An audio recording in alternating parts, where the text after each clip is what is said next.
Hello, everybody. My name is Steve Bain. I'm the Senior Program Director for the Junior State of America. We're going to start in probably, it's about 2 minutes to the hour right now. We're going to wait a few extra minutes to make sure that everyone who's signing in that wants to join can join. But right now, we're just going to sit back and wait for them. I've got everyone muted. If you have a question, there's a little space where you can ask questions, or if you want, raise your hand. There's a little raise your hand thing that you can do. I can unmute you at that point if you'd like to air your question. But and that'll throughout the presentation, that will be the way we're doing it. But like I said, we'll wait a couple minutes after the hour to make sure everyone has signed in. We'll start probably around 5:05 Pacific time, 8:05 Eastern time. So just bear with us for a couple minutes. Thank you.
Hello again, everyone.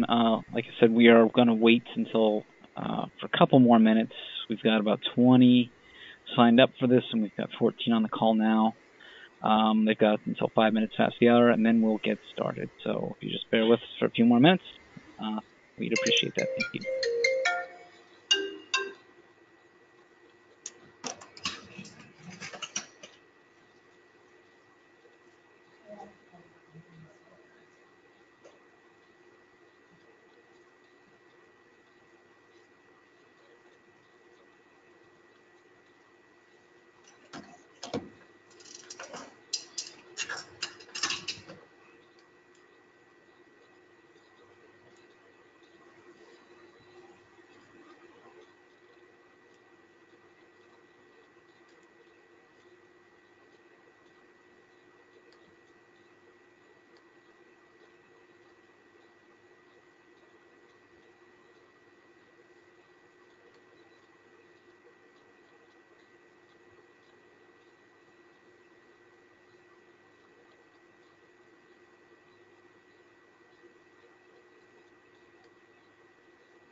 All right, there it is, 5 minutes past the hour. Are you ready, Melissa, to get going? Yes, I'm ready. All right, everyone. Well, welcome to the Teacher Advisor webinar. We're going to be going over, as you can see here, roles and responsibilities of being a JSA Teacher Advisor. Answer any questions you might have about, if you're new to JSA, how to be a Teacher Advisor, or if you're a veteran Teacher Advisor, giving some tips and answer any questions you might have about becoming a better able to support your students. My name is Steve Bain. I'm a Senior Program Director. I've been with JSA for about 11 years now. I've gone to about, I always lose count, somewhere around 50 conventions. And I'm here with Melissa, who is one of our teacher advisors from Texas. And she's going to be leading us through this presentation using her experience as a JSA advisor to help everyone out. If you want to introduce yourself, Melissa. Hi, I'm Melissa. I've been the main teacher advisor here at my high school for about 3 years. And then I was the assistant maybe for about 5 years before that. And I've gone through lots of changes and lots of different scenarios. So I'm just here to help if y'all have any questions. Mm-hmm. Yeah. Melissa teaches at one of our largest schools in Texas and is an advisor at one of our larger conventions in larger chapters in Texas. So let's get started. All right, so we just have like a little overview, and in a little bit, Steve is going to talk to y'all in general about like what JSA is and the history of it. And I'm here to help you guys like with questions about the ins and outs of being a teacher advisor. It's different in every school, especially if you are just starting out as opposed to year 3 to 5 and beyond that, especially if you change and your club has been around for a while and then you become a new advisor. And then I'm part of a school that has really expanded and done a lot to become a much larger and stronger chapter. So I have a few tips for that. I will also give you guys some ideas on how to have chapter activities within your own school, which actually helps you in the chapter of the year presentation, and if you decide that you want to do that and run to receive the award. And then we created a few tips that were talked about amongst varying advisors around the country. And then sometimes we run into problem scenarios, and then we just have your basic contact info and your next steps. Anybody have any All right, questions? so yeah, if anyone has any questions, there's a question field that you can just click on and type in the question. I can read it out, and there's a little raised hand. If you'd rather speak it out, I can unmute you for that. Okay, so yeah, I saw someone testing out the hand, but I guess that wasn't actually a question. So what is JSA? I know some of you are teacher advisors, so this is not anything new. But for those of you who are just starting out, JSA has a very important mission, and that's to strengthen democracy by directly having students participate in a democratic organization. So JSA, as many of you know, is a student-led organization. They decide everything from what debates to have, to what their leaders are going to be responsible for, to what activism projects they're going to work on. We try to build up all sorts of different skills, but mainly leadership, and accountability, empowerment. These are all things that we find really important. Organizational skills are also really key.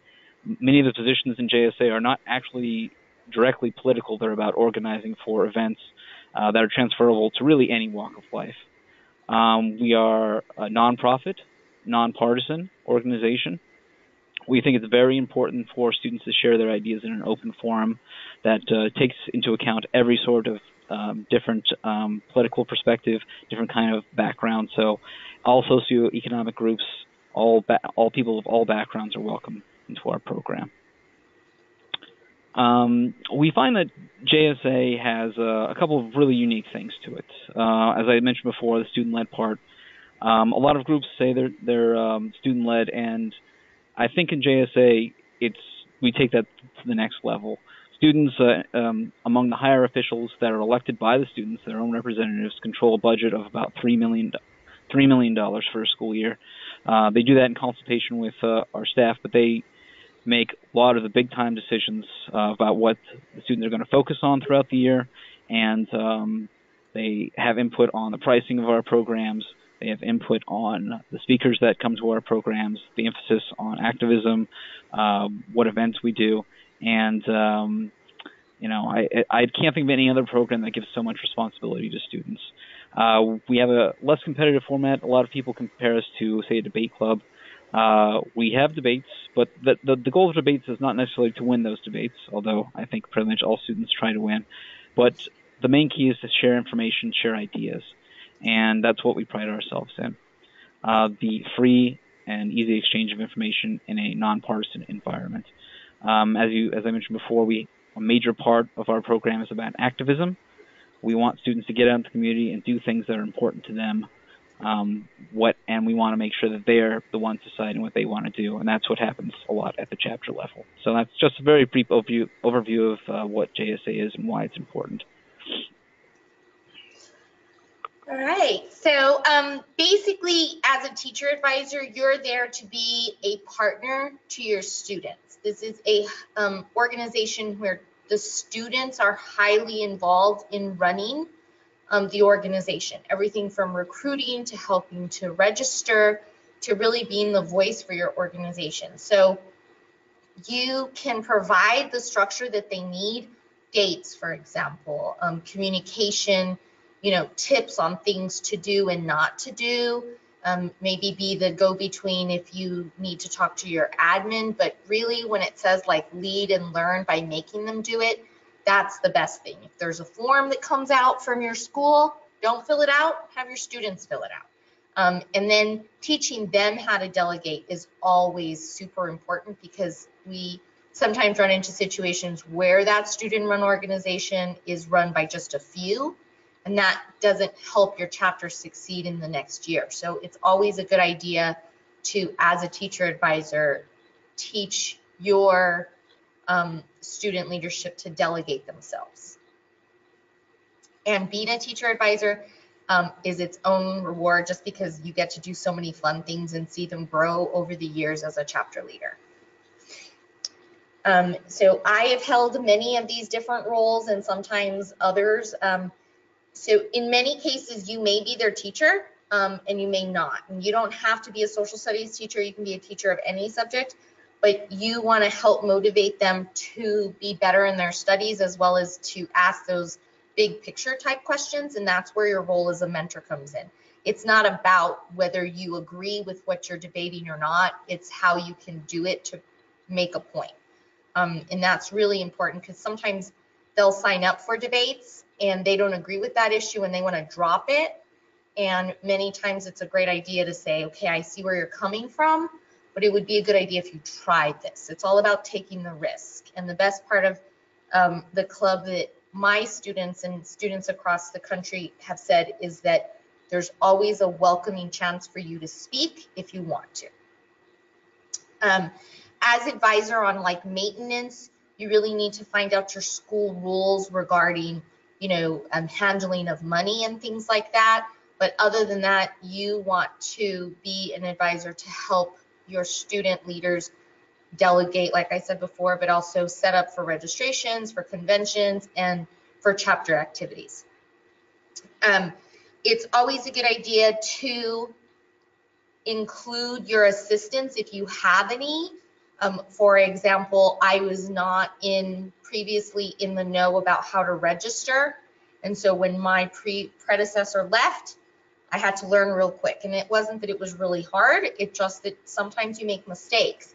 And so if you can share that responsibility with others, you can be a really good bridge.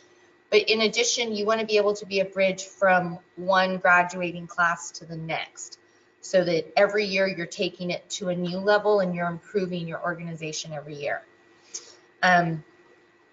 As for being an advocate, there's certain things that certain administrations want to know about and other things that they don't necessarily. And so you as the adult are the one that can figure that out for your students. And don't be afraid if you have some veterans and you're a newbie to go ahead and ask those students what their experiences are, because that helps you figure out how to speak to school officials and other teachers and people in the community on how to advance. For example, if you're going to have a chapter con with several different schools and invite them like in your region, see if they've done that before. And if they then that helps you figure out who to talk to in order to recreate that whole experience. So every time you go to convention, your job is to make sure that everybody comes home alive. But more than anything, you are the support system. So before you go, you want to prep them to make sure that if they have chosen to speak, whether it's in support or against an issue, they are prepared to speak with good purpose about the topic. If they have been chosen for a debate, or even they want to sign up for a thought talk, that you are able to explain and listen to them and maybe give them tips on what they can and cannot. And I really say cannot because sometimes, they're in high school and they think they can say whatever they want. But in addition, you want to be that person that explains if the student leadership doesn't explain a thing a certain way, like what a thought talk is, to hang back and help them, because some of these kids are freshmen and sophomores and they still feel apprehensive about asking the leadership. And this is a really great time for you to include the leadership in preparing them for the convention. Other than being, the adult there, you're there for moral support and you can do it. Encouraging them to speak, even if it's just saying one thing. Encourage everybody to try to talk just once, because as soon as they open their mouth, they gain that confidence. And again, you sometimes go on trips where they'll have a lot of homework. And so if you are able to build in a very structured system for their time there, they feel a little bit better about going. Your job when you're at a convention obviously is supervision, but don't think you don't get any personal time. You don't have to watch all 65 plus every single second, but you do have to make sure that they're all asleep or in their room. You have some major roles. Really, your roles at convention are to help check them in with registration and to make sure that they're there at the very first meeting and you have all of your students sit together. And then it is a good idea to visit all of their rooms wherever they're going to go. So even if you're not sure that someone's going to speak at an event, you should show up at one of the rooms, just because then if they see you there, then they feel proud to speak and have you listen to them. in many cases. And then your job is to help your organization leaders delegate where they can go and where they cannot. And then you have some nighttime responsibilities, and that includes either working at a dance or being a monitor on one of the floors in the hotel room. And once you are done with that job, then your major job in the evening after that, the lovely wee hours of 11 to 1 in the morning, you get to decide, you go and check their room. And so really that's a big thing. Everybody does it differently, but it's always safest to make sure you see every single person in the room and let them know that once they're in for the night. Every once in a while, you have to be the disciplinarian. Many cases, you cannot be everywhere. And so sometimes during the day, you find out that your students say or do things that they shouldn't within a debate, and you need to be able to address that. And that's one of those things that you may want to bring in your chapter president, but you also may want to go ahead and leave them out because kids talk. And, you know, it really is how you manage as a teacher in general. And then sometimes you run into problems. And so as a disciplinarian, you have to be willing to, if need be, stay up in the evening to the wee hours of the night talking to kids with Steve or whoever your program director is, or being the person that has to call and say that that student has to go home. And that hurts as a parent, as a teacher, and as their advisor. And it's just something that you have to be mentally prepared to do if the need arises. And the last big thing is that there's a teacher advisor meeting. Sometimes there's 2 in one weekend, but usually there's just the one major, and that's all your organization ideas, and that's all your rules from JSA that you want to help communicate to your chapter leadership. Yeah, I'm just gonna add one more thing. As a teacher advisor, you're responsible for the students, but as a program director, we're going to work as a team to make sure that we get through any issues that we reach at conventions. For the most part, we don't really have a lot of issues, but they do crop up, and it's important to be aware of them, aware of their possibilities happening. It's also important for teacher advisors to know how they can contact all the students' parents, and if something comes up, whether it's emergency discipline or whatever, it's important to have contact information for your principal should that become necessary. Some way to reach them on the weekend. But yeah, okay.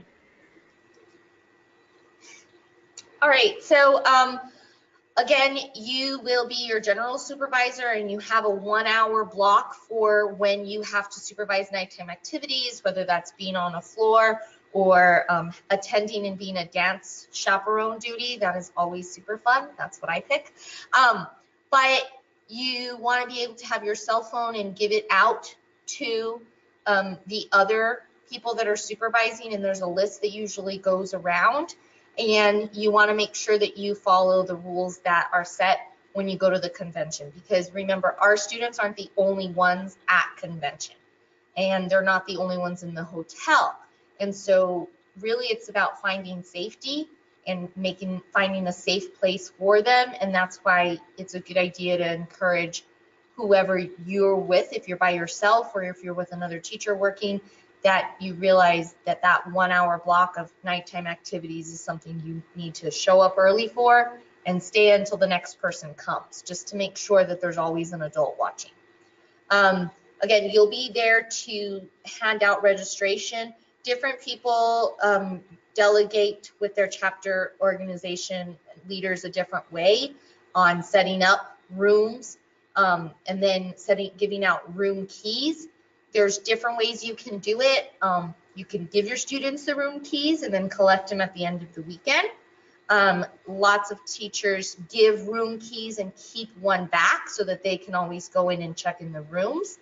But either way, whatever you choose to do, you want to make sure that you can keep track of those and you know who's in the room at all times. And just like everybody, you know, sometimes you have situations that arise, and so you have to be able to make those quick decisions for changes if needed. Chapter caucus happens on the very last night before the convention's over, whether it's a multi-day or just Saturday and Sunday. And that's when you all arrive back from dinner and you're in the hotel for the rest of the night.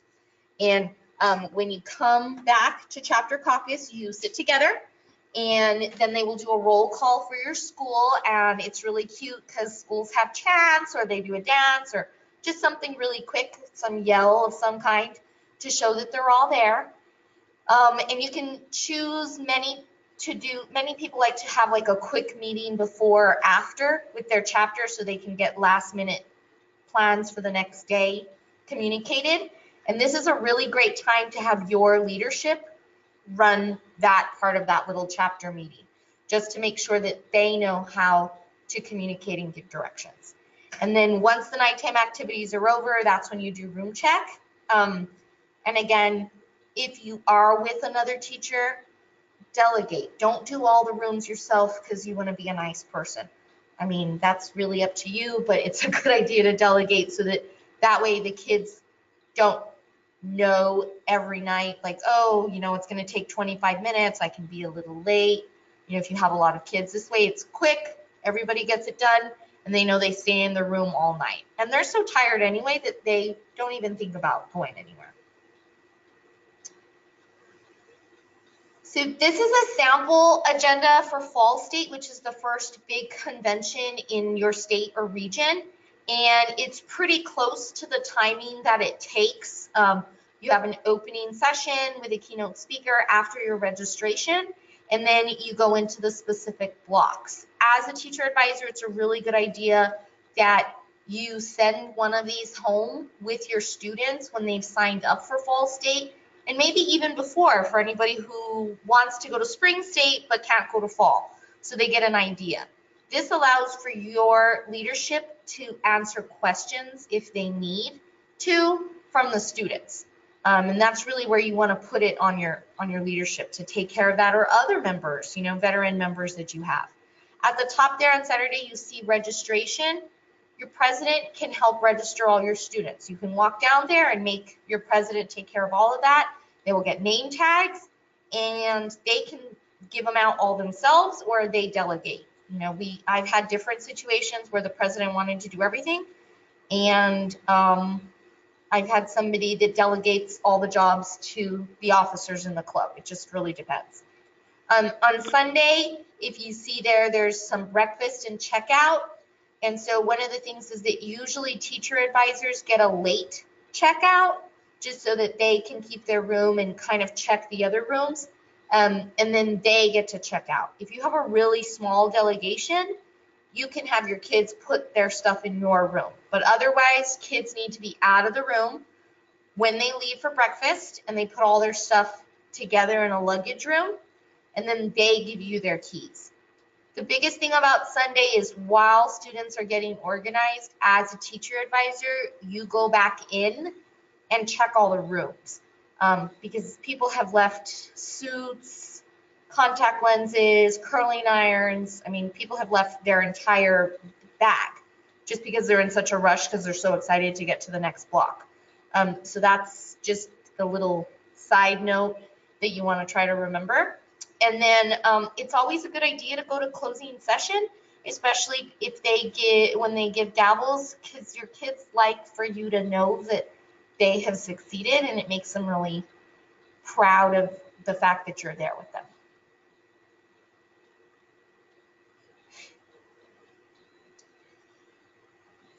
So building a strong leadership can be challenging, even if it's from year to year. And so it's always a good idea, and a lot of schools do this, where they have underclassmen as part of the leadership group.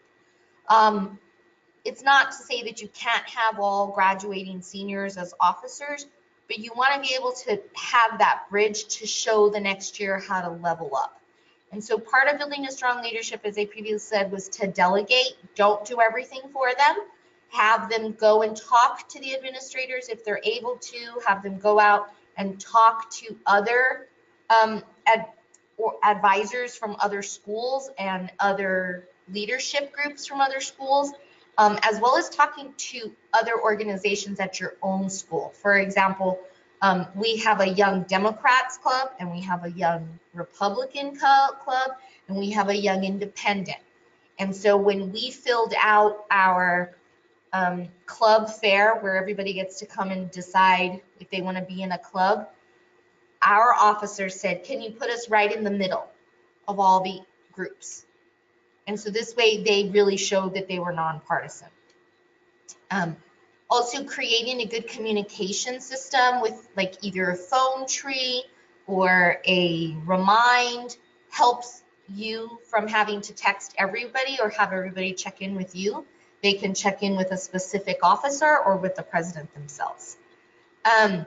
When people in your organization want to do chapter activities, it's always great to make them either be at lunch or at a time where everyone can attend. Saturdays are always very hard, but sometimes chapter cons fall on Saturdays. And so that's the thing of being a JSA, advisor, just like with any other organization, you want to be able to be available to them. So when they develop chapter activities, whatever it is, even if it's a small debate watch party, showing them that you support that really makes all the difference for them. Chapter meetings, some schools have them once a week, some schools have them once a month, but whatever they are, you need to have clear parameters and discuss that with your organization. The more people you have, obviously, the harder it is to, create chapter meetings. But most regions have like 1-day conventions where several schools from a region get together. And the great part of that is that if you have a strong leadership, they've asked the schools that are attending to help them organize that. And so really you're just there walking around to make sure that it's running like a fall state or a spring state where everybody gets a chance to talk and, you organize maybe a few things, the room usage or what have you. State cabinet has been one of the best things for my students to be involved in, and I, have met several sponsors over the years who say the same thing. State cabinet applications come out right before the school year starts, and so anybody who really wants to be part of a leadership position, but not necessarily an officer in your chapter, can become involved in this. And there's so many different positions at cabinet that help shape what the conventions are, that students feel that they're invested in when they go to the conventions. And they take ownership for what is set up with the conventions in terms of the blocks or the advocacy campaigns, whatever you'd want to do. If it's last year was letter writing, to veterans, whatever you want to do with that, students can get involved in that. And it's a really good idea to have, I think, the younger ones do cabinet so that they can see the long-term future of a JSA, what it can be for them. Summer school is an activity that changes the lives of so many of the students that attend, and money is, although it's, very expensive for some, it should not be something that hinders a student from going. So if you have a candidate or somebody right off the bat already now in September that you think could benefit from going to summer school, talk to them about being in it. You can make your organization so much stronger by having a strong summer school candidate or, an advocate for summer school to make it work, because these institutes and summer school activities make them love being an American. It just changes so many lives. I mean, we've had several that have gone, and it also shows them how to fundraise for themselves, how to ask adults for help in a very respectful manner, and you just get scholarships, and it's something that they can really do to get more invested in JSA. And the last big thing is like a big thing at my school and lots of others about students being active in whatever the idea for the year is. Last year we did activism with veterans, And we did a huge Veterans Day program, and that's actually something that's going to continue now for my entire community here near my high school. But the idea of student activism is making their voice heard. And that can be as small as making buttons for everybody to getting kids to participate in a mock vote. But the idea, or a mock election, the idea is to let them know that they can be, the JSA model of be the people, and they can do something that's going to make a difference.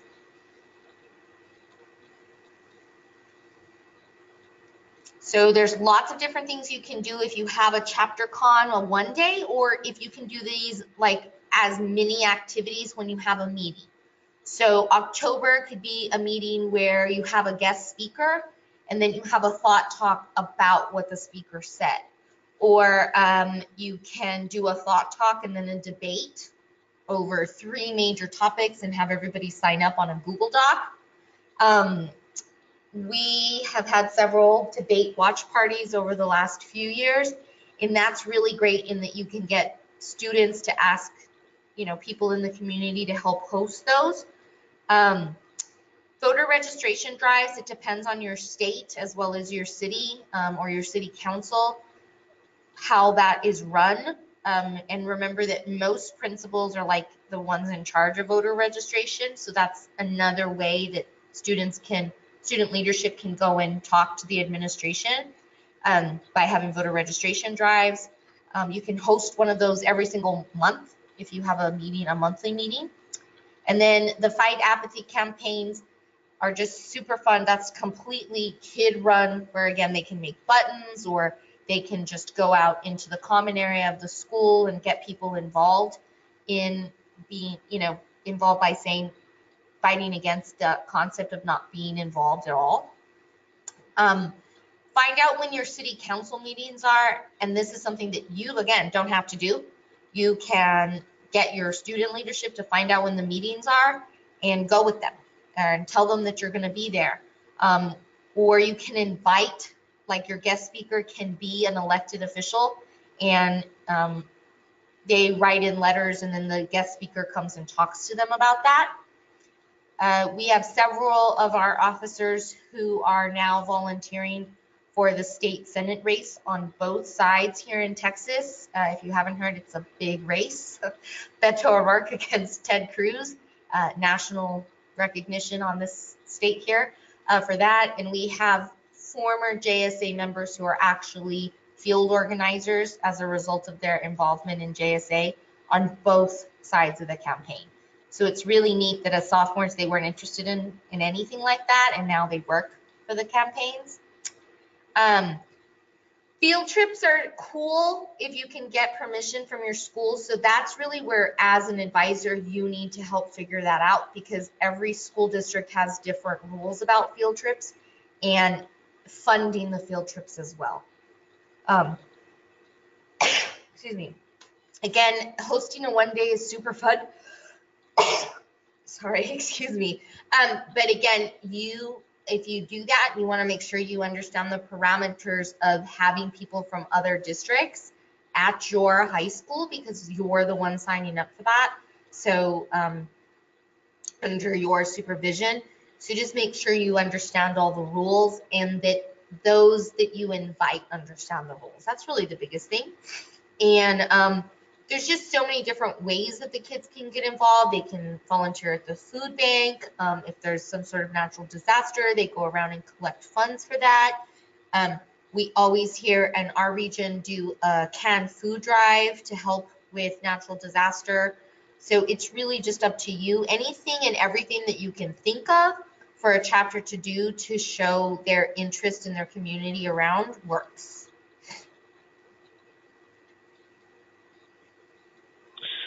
Yeah, and just to give one more example, in Texas last year, many of the students that are in the greater Houston area volunteered a couple of weekends to go out into the community and help tear down houses, clean up streets, and in some cases rebuild houses. And that was organized through some of our JSA students, acting basically on their own volition to do these things. And what I like about JSA is we provide the framework for things, but a lot of the times the students are actually ahead of us and are thinking about what they can do in their communities, and they take the lead. This year we're going to have a midterm menu of activism activities that are centered around the midterm election. That should be that is actually currently on the JSA website. I encourage those of you who don't have a clear idea what you want to do for your active events for your chapter to check that out. We're hoping that every chapter in JSA does at least one or two of these things. Some of them are listed up here: debate watch parties and voter registration, but there are some other things that are a little bit more complex. There'll be pretty specific instructions that come along with those should you choose to do those activities. So every year in your state, you have an option to apply for the Chapter of the Year award. And mostly kids, pull the presentation together, but there are some really good things that you can do to add to your Chapter of the Year presentation. First and foremost, remember, you are not doing the presentation. And as much as you want it to go a certain way, you want to motivate whoever is doing the presentation to be able to speak and think on their feet. It is a very short presentation, and it's a highlight of everything that your amazing chapter has done. And so things to include are political awareness. What are you doing to show that your students are active in the political community? Are they aware of the differences of dynamics in and around their community? And that, what Steve talked about with the kids going out in Houston and rebuilding houses, that was an awareness of the dynamics in that region of where they needed to go and contacting the right people. Having that engagement and activism is really, I think, goes hand in hand with a community service project. You can't really say you have activism if you don't do something that's going to communicate that and expand that idea to a community service project. And so that's a really important idea where you get people involved. So you can say you added 95 members, but you want to be able to also say, how did those 95 members get involved, not just in JSA, but in the community overall. Your strong leadership is really important in the sense that you have to be able to communicate that those leaders aren't just the ones doing everything. Are they able to communicate what the needs of the group are to everyone? Is everyone, even freshmen and sophomores, are they learning the ropes to be successful for the future? Are they going to be able to take over once those leaders are gone? And so if you can show that building of a bridge, it is really helpful. And the last thing is, what does JSA participation in your school represent? If you do a mock election, did that mirror the actual election? Why or why not? Did you all debrief about that? It's really looking at things in the big picture and seeing what you can do to help your community. From my sense, it's like, did your chapter do something that made a difference in and around your community? And can they continue and sustain that idea of being the people for your community?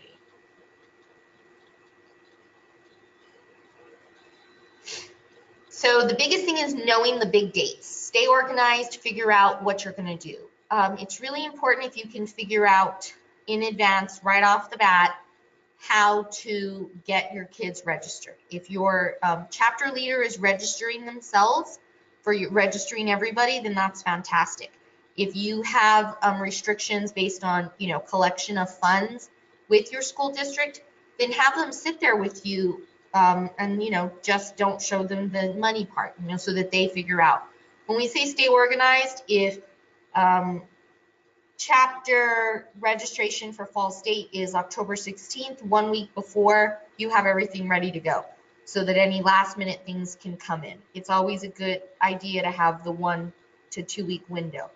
With that organization, that also means being organized with what your school and your school district expects, because everybody knows that JSA will work with you in terms of purchase orders, but not every school has a clear definition of the details of that purchase order system, and it can change.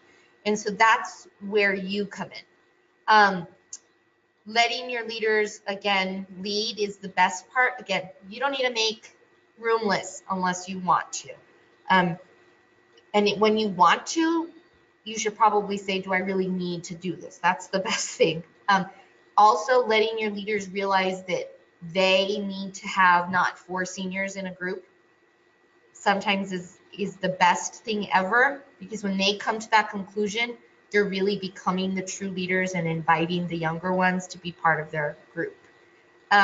Again, facilitating the school communication. The thing with that is that administrations change. You may have had the same one for 5 years, and then everybody in the office changes. And so it's really difficult to send your senior or your junior president to the office to ask for a paper that you're used to filling out and having them do, and no one in the office knows what that paper is. So that is where that school communication with the school admin, comes in to help.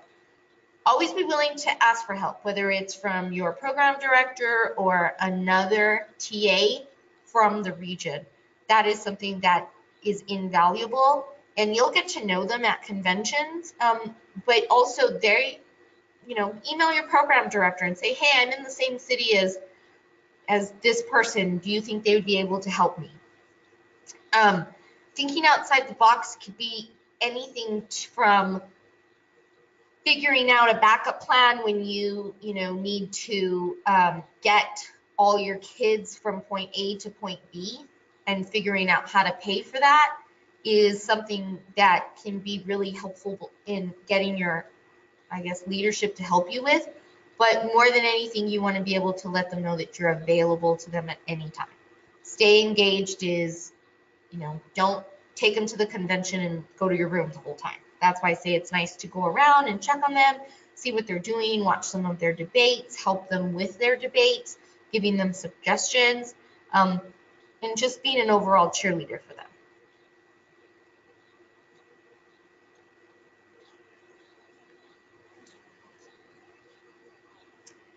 So there are several problem scenarios that can arise.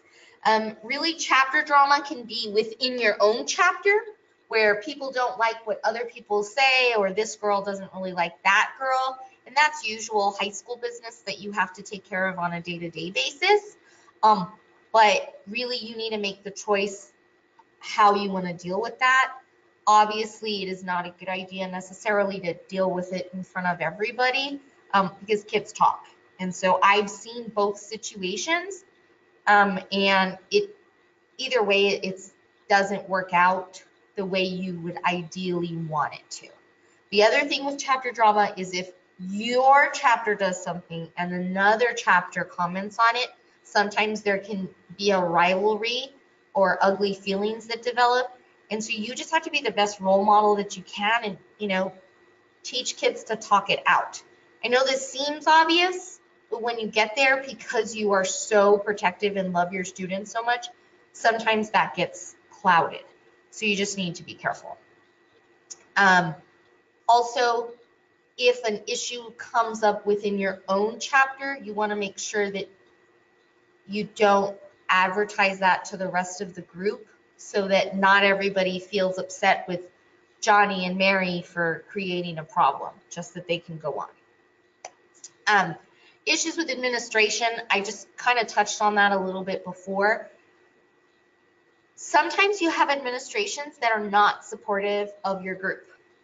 And so you need, again, to be the cheerleader for that and go and have positive PR. We like to call it positive gossip here. What positive gossip can you tell your admin about your group? In addition, you need to be able to work out those scenarios where your admin doesn't know what they're doing because there's been a change and there's 5 new secretaries in the office, and you thought you knew how to do it one day, and that's not how it is anymore. And it can change from week to week. And so you need to show your students how flexible you can be so that they learn to deal with flexibility. That's the biggest one. They have a very hard time in many cases dealing with flexibility. They're fantastic in almost every single way, but sometimes things throw them off.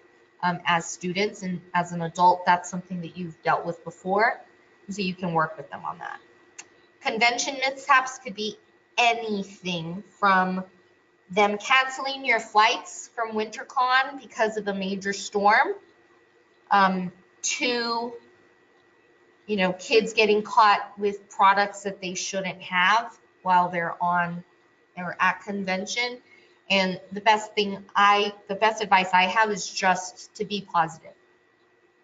They feed off of you, obviously, and so anything, and I know this is just really obvious information if you're a teacher in the first place, but they feed off your feelings, and if they see you're upset about it, then it makes them nervous. And then mom hears about it, and dad, and again, if you go back to that positive gossip, what situation can I create and model that will help my student go back home and talk about this as the best experience ever? And I wish I had details on convention mishaps that I could think of, but there's so many different things when you travel with students that can happen. The best piece of advice I have on that also is to document everything. If you take notes on your phone or you voice text, document what happened so that you can have a clear description of whatever the situation was. If they canceled your flight 20 minutes before you got on and you have to go to a different airport 3 hours away, note that, figure out what happened. In addition, you might have to get back and deal with a discipline issue. And so if you write down immediately what happens, then that helps you later on when you have to discuss it and figure out how to deal with it.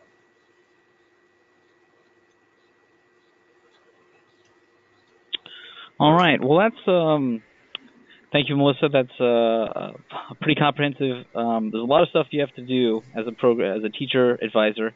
Even though it is a student-run, we always appreciate the dedication that we have from our teacher advisors, and especially appreciate Melissa, who filled in kind of the last minute here. And so thank you very much. There's just one thing I want to go over. As I said, I've been a program director for 11 years. I've always been the main contact for, as you can see, I'm the Pacific Northwest program director right now. These will be the main contacts for each one of the states, as you can see. We're here to support you. We're gonna be the ones that give you the most up-to-date information. If you have any questions, really about anything JSA related, we should be your first point of contact. We're gonna support you in any way we can, whether that means if you need materials, if you need ideas, if you need to know the date of the next convention, if you need to know what our policy is about rooming students together, anything, we're going to be the ones that you contact first. In addition to being the Pacific Northwest Program Director, I'm a Senior Program Director, which means I'm in charge of basically every person that's West Texas and to the west. I'm their supervisor.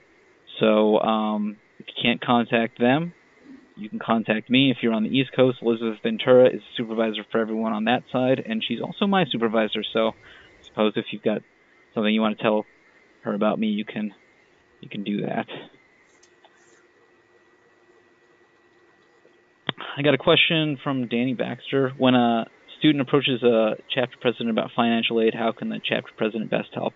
It's a good question. We have financial aid from in all the states. There's a link that will be in the registration pack of should be every single registration pack out there that goes directly to the application for financial aid.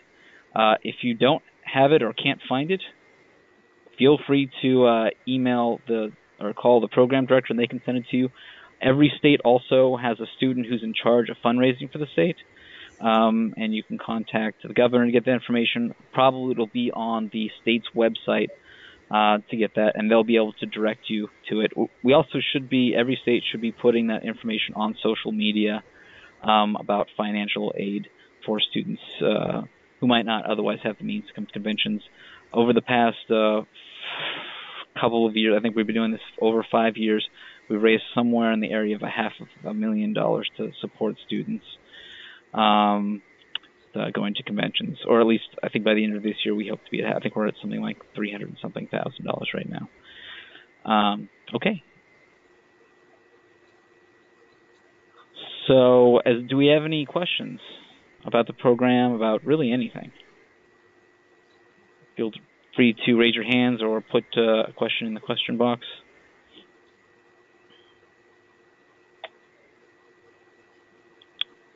All right. Thank y'all. I guess that's. Thank you very much. I just want one more thing. We've got some really good links. The first link, the My JSA link, that's how you register for any program of ours that includes summer programs. Every student in JSA, every teacher advisor should have that. They should have an account on that has all the basic information. I really want to reinforce that it needs to be up-to-date information. Sometimes students get, I don't want to say lazy, but let's just say it lazy, and they put in like their address is 123 Fake Street, and their phone number is like 123456789. These are important things for us to know, so if there's an emergency, we can contact parents. We can send important information about events coming up. So as you're having your students go through that, make sure that they put in their information correctly. JSA.org, just a regular, that's our main site. Find out anything about our programs. If you guys want information about starting a chapter, JSA.org/start a chapter.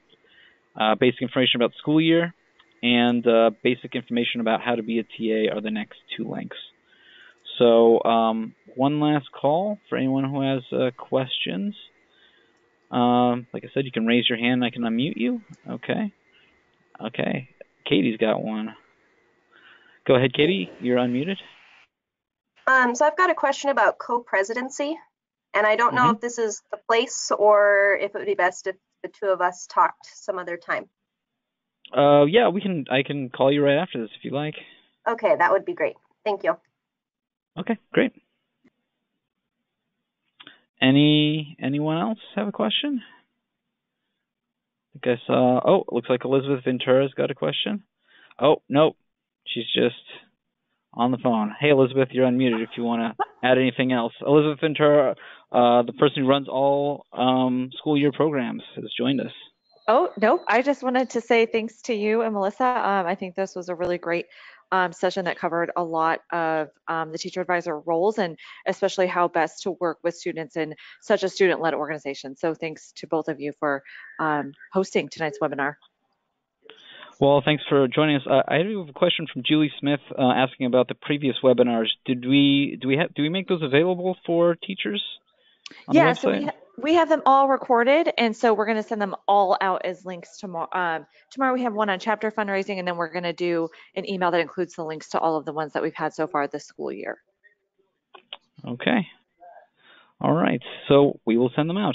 Are we sending them out to every teacher advisor or everyone that did a webinar? How are we choosing who to send them out to? So we'll send them to all the chapter presidents and all the teacher advisors. All right. Fantastic. All right. Any more questions? Doesn't look like there's any more coming up. Oh, wait. Maybe we got one more. Looks like. Oh. Where did that go? Maybe they took it back. If someone had their hand raised, sorry, I think I might have. Can you raise it again? I think I might have unknowingly clicked it off. Yeah, there we go. Yes, Christian. Hi. Hi. Hello. You're on the air. What question do you have for us? No, what is it? I'm like new to this thing. I'm trying to learn as quick as I can for the sake of my students. Sure. So, what is it? I don't have a specific question right now, but thank you for this webinar. I've learned a lot. I'm going to visit all these sites now. Our chapter hasn't been registered since, I don't know, more than 7 years now. So I'm in the process of registering our chapter right now. So looking forward to great. and I need all the help that I can get. Where are you located? In American Samoa. Yeah, I based on your last name, I kind of I thought maybe that was the case. Ed Beniat, who do you know Ed Beniat? Yes, he's coming down next month. Yeah. Yep, I think we put his email address in here incorrectly because I don't think that's how you spelled Beniat. He will be there pretty soon. Yeah. I've been in contact with Joey Soriaco. Oh, great. Yeah, he used to work. Used to be one of our teachers, and then he left. So Yeah, he's now a program director with us. Yeah, he's yes, been working with us for many years. So that's a good, all right. good plus for us, especially Yeah, me well, that I'm trying to start this chapter again.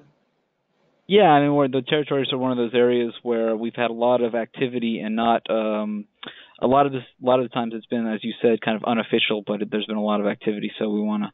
I know Ed's one of his responsibilities is to make sure that we get official recognition for chapters in the U.S. territories. So thanks for putting yourself out there. Okay, thank you. Thank you. Is there anyone else? Any last questions, comments, anything?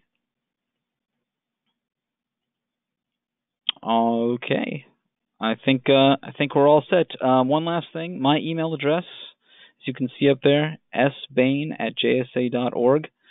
If you have any questions, even if it's you think it's maybe a simplistic question or a question that you're not sure if I can answer, go ahead and send it to me. I can either direct you to the right place or help you answer that question. Really, you'll find any one of our program directors. We're here for the students, but we're also here for the teacher advisors who volunteer a lot of their time to make sure our programs are successful. So thank you all for joining us on the call, and I hope you have a wonderful night. Night.